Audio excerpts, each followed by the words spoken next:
Crystal of the future here, editing this video that you're about to watch. I figure you probably need a little bit of an intro.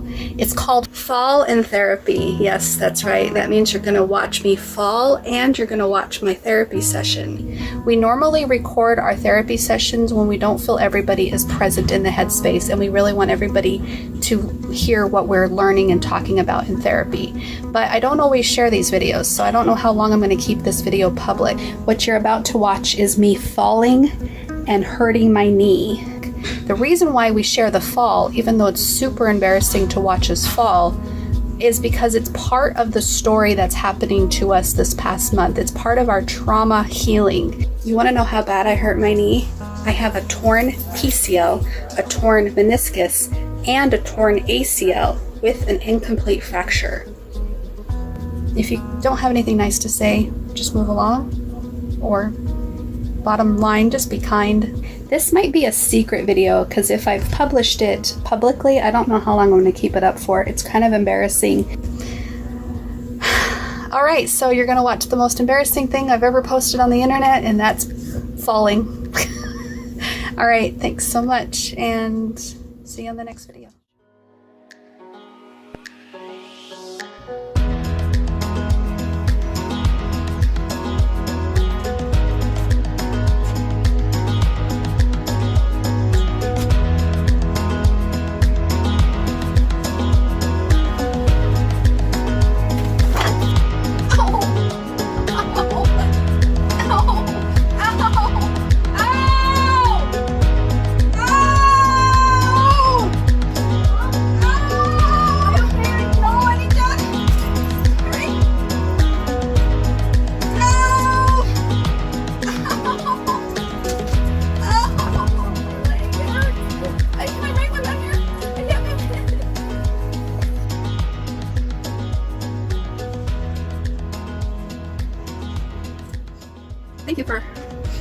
Thank you for calling me.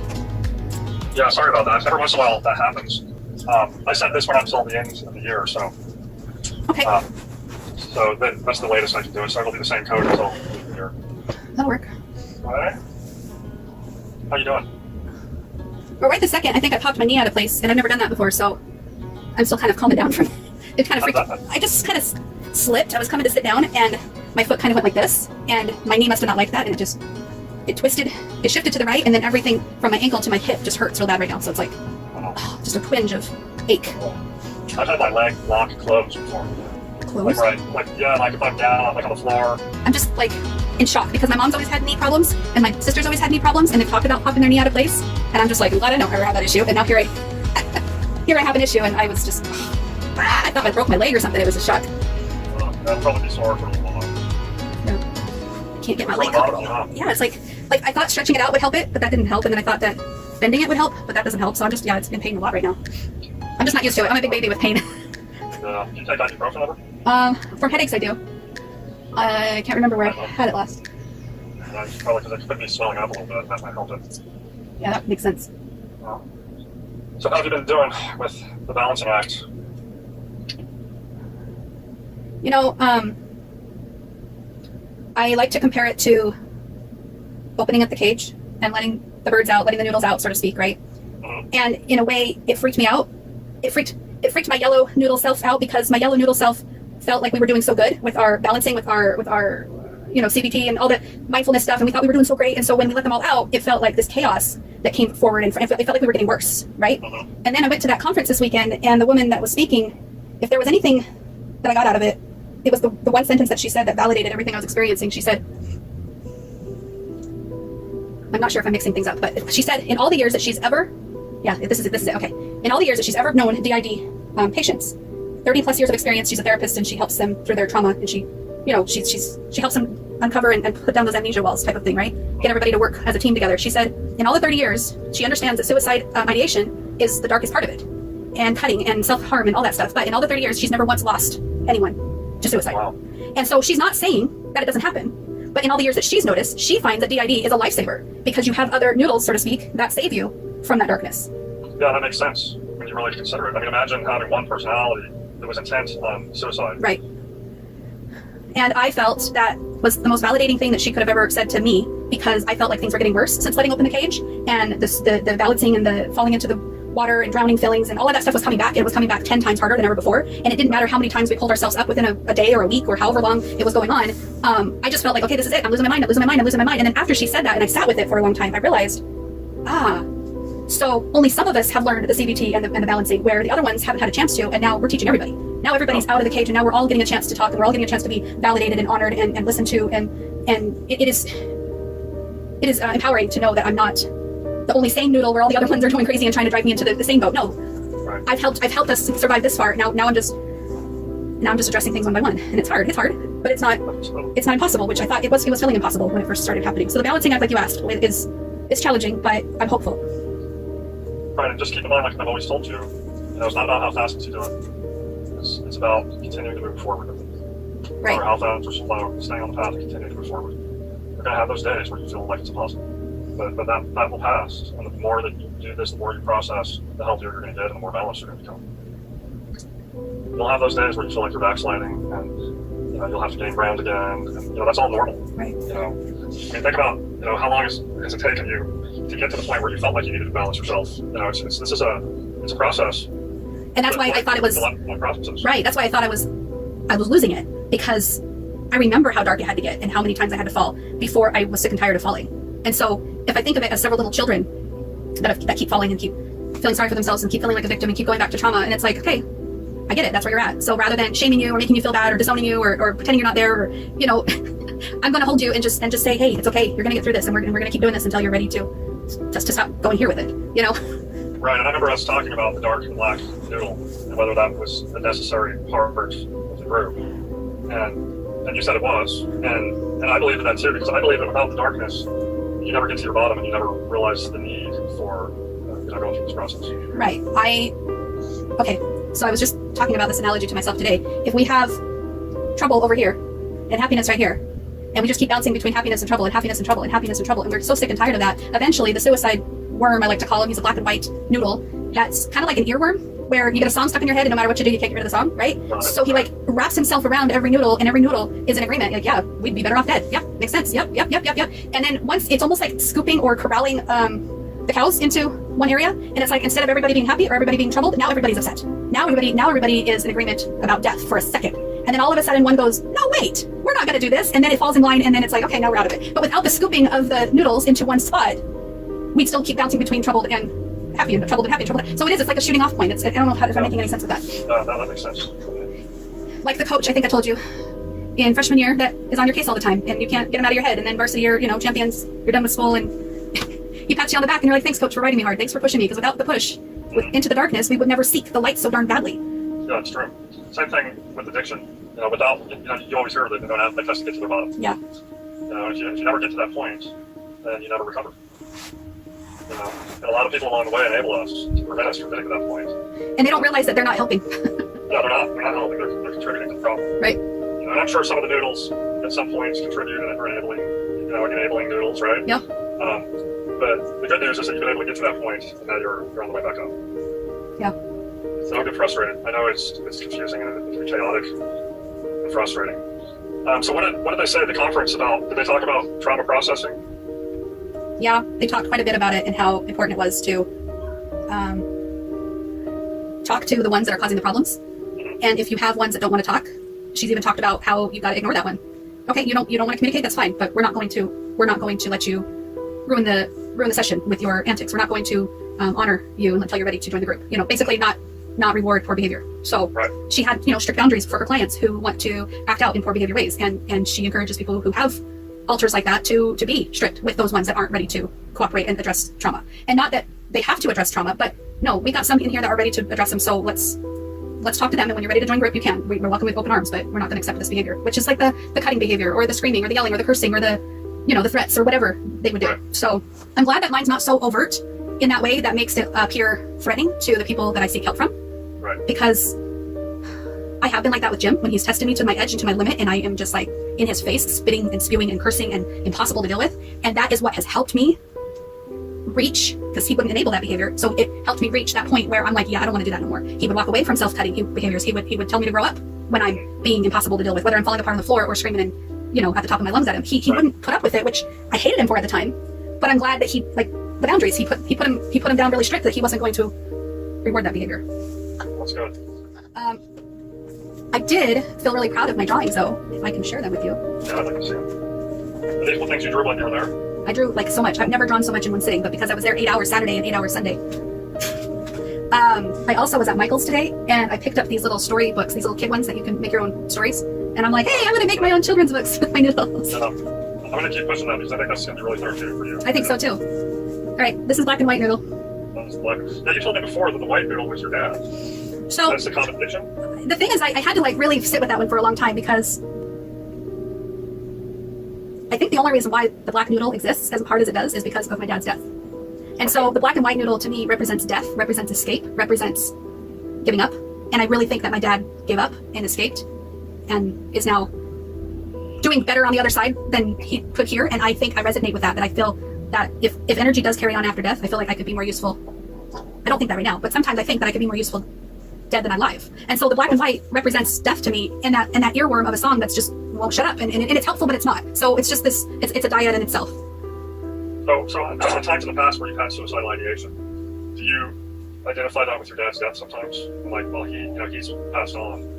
You kind of feel like he gave up, although he didn't take his life. He felt like he gave up before he should have. You kind of identify those things? Not directly. It's more indirectly.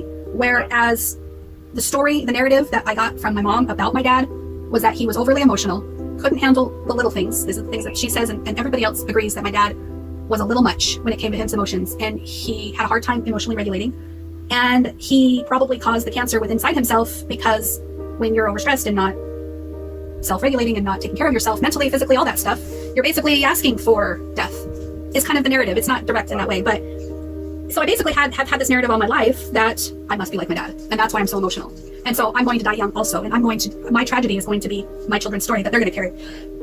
So I don't like that narrative, so I've been trying to work on change. That's why I'm trying so hard to try to change it. But that's basically what it is. Right, and it is important to work on changing that narrative, because when you identify enough certain narratives, you become that, and it does affect your behavior. Mm-hmm. But just so you know, like, I know that you look at yourself as an overly emotional person, but for me doing counseling, I don't look at you in that way.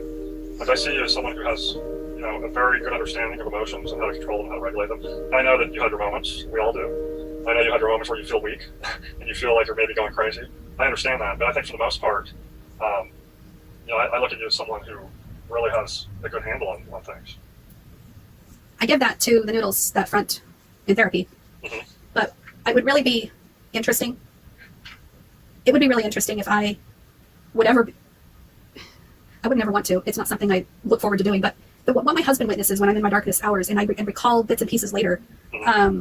It's horrific. It's not me. It's not the regulated. It's not wise mind. It's not me. So that's why the noodle thing seems to fit, because I don't identify with that part when I'm this part, and that part doesn't identify with that part, with this part when they're that part, and it's so difficult to get everybody on the same page. And I beat myself up about it for years until I recognized them as separate parts of me that need healing, not one person that needs healing. Because yellow noodle is healed in a lot of ways, and not at all needing more therapy. Like when I first started with you, what do we need therapy for? It's like, I understand that, Crystal, but what you need to know is that there are people that come into therapy that no part of them knows how to regulate themselves emotionally. Right. That yellow noodle is a part of you, and I know you feel like it's it fronts and can use as a mask. I understand that, but at least there is a part of Crystal that understands that, and that's the idea behind balancing yourself, is that when you need that, you have it there. Right. And you need to be able to focus on allowing that noodle to heal those other noodles that need that healing. Right. Your noodles, some of them have positive traits, some of them have negative traits. Some of them have positive defense mechanisms, some of them have negative ones. I'm sure some of them have positive coping strategies, some of them have negative coping strategies. So you need to take the good and the positive and the ones that are healed and strong and allow those to influence the other ones. But there is a part of you that understands emotional regulation. And I would beat myself up for not remembering that when I was the other. And believe me, Crystal, like for the most part, when when we meet people just randomly and we think, oh, this person has it all together. Right. They never do. We all put on a front to a certain extent. We meet people every day, and we're always our own worst enemies, so we always assume other people have it more together than we do. And so I know and understand that we all have issues we struggle with that nobody else knows about, things that nobody else sees, because we're all good at putting our on our best face when we're in front of people. So there's part of that that's very normal. If the forgetting wasn't so bad, I don't think I would have so much trouble with the two extremes. Right. So I think I told you I was... There's a disconnect because of the disassociation that kind of prevents one noodle from helping another. Exactly. Okay, so when you're going through and doing processing and working on your drawings and all of this stuff where you're trying to balance yourself, which noodle would you say is the one who's the front noodle in those times? I think it changes so often, it's hard to say. Okay, so there's not really one. Like we were floundering without Kathy in early July, right before we went on our vacation and the meltdowns, and we couldn't figure stuff out. We were like, what are we supposed to do? And so we took a poll, we took a vote, and Orange volunteered to be the host, which is not emotional. Let's just get work done. And she's like the Uber driver, just being told where to go. Okay, and she subscribes everything. Like she writes everything down that's being said. She's just the worker, no emotion with it. So as I'm explaining things to myself and I'm listening, and I'm just, okay, no emotion, just listen. So that seems to be the one that's processing things without falling apart, if that makes sense. Not triggered. Yeah, so it's not triggered. And yeah, the mid one can get easily triggered because she was betrayed at 7 and stuff. You know what I mean? So let me ask you this. So if you were to imagine all your noodles, like you do in a room, right? Mm-hmm. And you guys would have to vote to pick one noodle that would be in charge of balancing yourself, okay? That could oversee it. That would have the best interest of every noodle in mind. That wouldn't be biased towards one or the other. That would be the ultimate judge and moderator. Which one would you pick? I would say it's Mint, because Mint and Orange made an agreement that no matter what the noodles tell Orange, Orange knows that we have to speak our truth. The reason I ask is because I really feel, and you tell me what you think, but I really feel like in order to, because you have trouble, remembering because of some of the disassociation. But if you were able, for using mint noodles, to come up with some standard, healthy emotion regulation work, mindfulness work, the stuff that you already know. Right. Because I know you know this stuff. Anything I would tell you as a therapist, like if you told me, I'm just not regulated, I'm stressed. Anything I would tell you to do in that case, you already know that. Right. I would say Yellow knows it and Mint's aware of it. But yeah. Okay.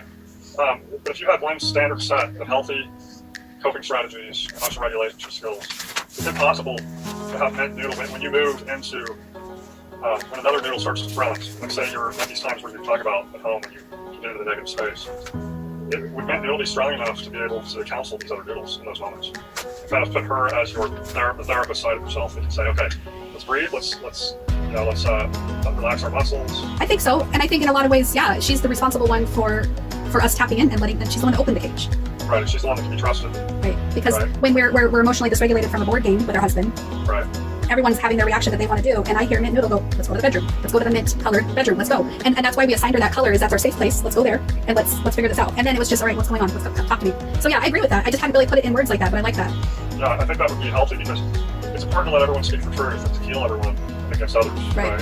And I think she is like the glue that's kind of balanced between the two camps. I like that idea. So if you can focus on, when you do switch and have different noodles that are fronting, if you can try to focus on allowing this mint noodle to just be there in the background moderating, almost as a protective factor. Right. Just making sure, if you feel like she can be biased enough or non-biased enough to handle that in a nice, respectful way. And I think that's good because allowing them to front right now prevents any of them from being dominant.